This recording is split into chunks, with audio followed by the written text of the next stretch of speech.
In the United States, there are regulations that are put into place by the FDA, the Food and Drug Administration, that help keep people alive. Regulations about what can be eaten, what can be sold, where it's packaged, and things of that nature. You see, the FDA tries to keep bacteria and other things out of food that we eat, and it's very, very useful. In fact, probably thousands or maybe even millions of people stay alive every year because of these regulations. But did you know that the Bible has something similar to that? You see, the first 5 books of the Old Testament were written in about 1450 BC. So a person might not think that they would go back there for modern day food regulations. But that's showing us something about the Bible. There is scientific foreknowledge in the Bible. It's kind of a big word, but it just simply means that the Bible has scientific information in it that there's no way the writers themselves could have derived or come up with on their own. It's looking forward, the foreknowledge to a time when we do figure it out, but the writers themselves could not have known how valuable it was. One example of this scientific foreknowledge is found in Leviticus chapter 11.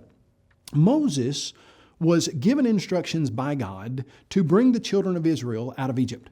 And there were going to be about 2 million of them, and they were going to be walking around in the wilderness for 40 years. And so when we look at these regulations, we see that they were designed to keep 2 million Israelites alive in a camping type situation for some 40 years. And when we look at the food regulations, we realize that if those regulations had been put into place in the 1700s, 1600s, even the 1800s, they would have kept millions of people alive. Let's look at some of this scientific foreknowledge, some of these food regulations.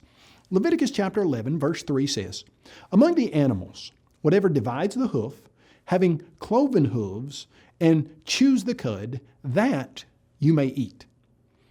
Well, and then it goes on and gives you an example of what kind of animal would not fall into that category.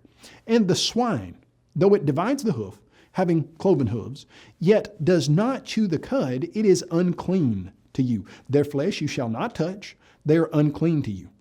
So there we go. We have an example of one that has cloven hooves but doesn't chew its cud. Now, what would an animal be that has cloven hooves and does chew its cud? A cow would be an example of an animal that has cloven hooves and chews its cud. And a cow is an herbivore. It takes in plants and turns those plants basically into food that then humans consume, and that is an herbivore that chews the cud and has cloven hooves. But then you look at the swine and you realize that it is an omnivore. It will eat anything. It's a scavenger. It will take in whatever it finds. If it finds the carcass of a dead animal, it will eat it. If it finds a partially alive, diseased animal, it will eat it. You see, a pig has an extremely high probability of ingesting parasites and other disease-causing agents that, if not cooked properly, those diseases would be passed on to whatever consumed the pork, the pig meat.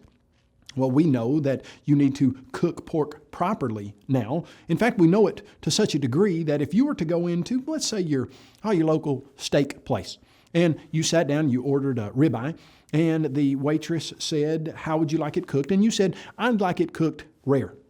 She wouldn't have a problem with that. She'd write down rare on her ticket there, and she'd turn it in.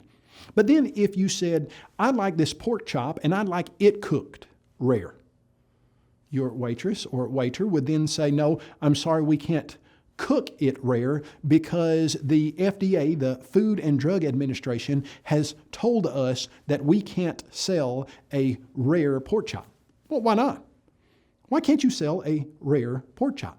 Well, because we even know in the United States and all around the world that pork has such a higher probability of carrying disease-causing agents. Well, how would Moses have known that in 1450 BC? You see, one of the remarkable things about Israelite camps, the way that you can tell in many archaeological finds that this camp is a camp of Israelites is that when they look through the garbage, they don't find pig bones. Now, when they look through the garbage of the Babylonians, they do. When they look through the garbage of the Assyrians, they do, but not the Israelites. You know, if there were 2 million people wandering around in the wilderness and they were going to try to keep from getting food-borne illnesses, one great way would just be to regulate what foods you could eat and what foods you couldn't eat, because many times they probably wouldn't have gotten cooked to a degree or to a temperature that would have killed those germ-causing agents. Well, then as you go down the list there in Leviticus chapter 11, you get in verse 9. And it says, "These you may eat of all that are in the water, whatever is in the water that has fins and scales, whether in the seas or in the rivers, that you may eat." Now, what animals in the rivers don't have fins and scales? In the seas and the rivers, well, you're looking at some of those scavenger type fish. A catfish, for instance, although it would have fins, it does not have scales. And catfish, we know, scavenge the bottom of whatever body of water they are in, and they will eat virtually anything very much like a pig. And then as you start looking at some of those other species that would not have scales and fins, you would come across things like an oyster. Well, you think in modern times we understand about oysters, about cooking them properly. We do. But you know, there are regulations about oysters and where you can eat them raw, when you can eat them raw, and when it's a good idea to eat them raw.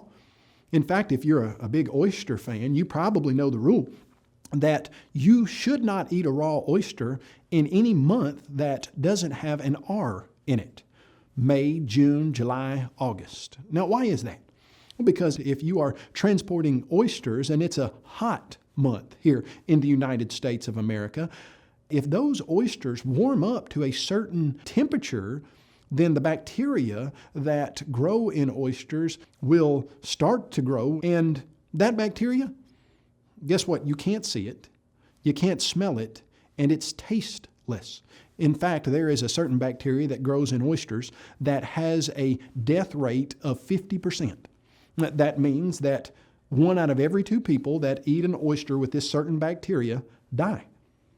As we look at that regulation for all animals in the rivers and the seas that can be eaten need to have scales and fins, that is a remarkably accurate way to keep people from getting foodborne illnesses from things like oysters or catfish or other animals that take in germ, disease-ridden things, and those things would be passed to the consumer. Well, as you go further in the list, you get down to about verse 19, verse 20, and it says, "These also shall be unclean to you among the creeping things that creep on the land. The large lizard after its kind, the gecko, the monitor lizard, the sand reptile, the sand lizard, the chameleon, these are unclean to you." That's verse 29. As you look there in verse 29, you see that all the lizards are unclean. Now, why lizards? You see, in verse 20, it started telling you about the birds, and then gets down to 29, tells you about the lizards. Well, it just so happens, if you were to look at the amphibian and lizard veterinarian regulations or their suggestions, here's what they say. Amphibians and reptiles have such a high probability of carrying the bacteria Salmonella. You need to assume that they have Salmonella, and you need to wash your hands every time that you touch one of them. And the interesting thing about the bacteria Salmonella is that you don't have to touch the actual reptile. You would just have to touch something that the reptile had touched to get Salmonella.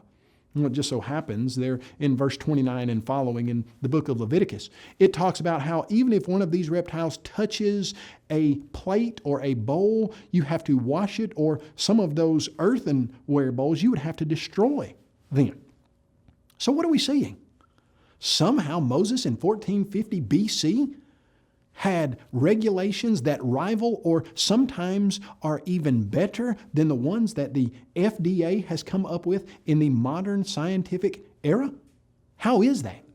Well, that would be coming straight from God.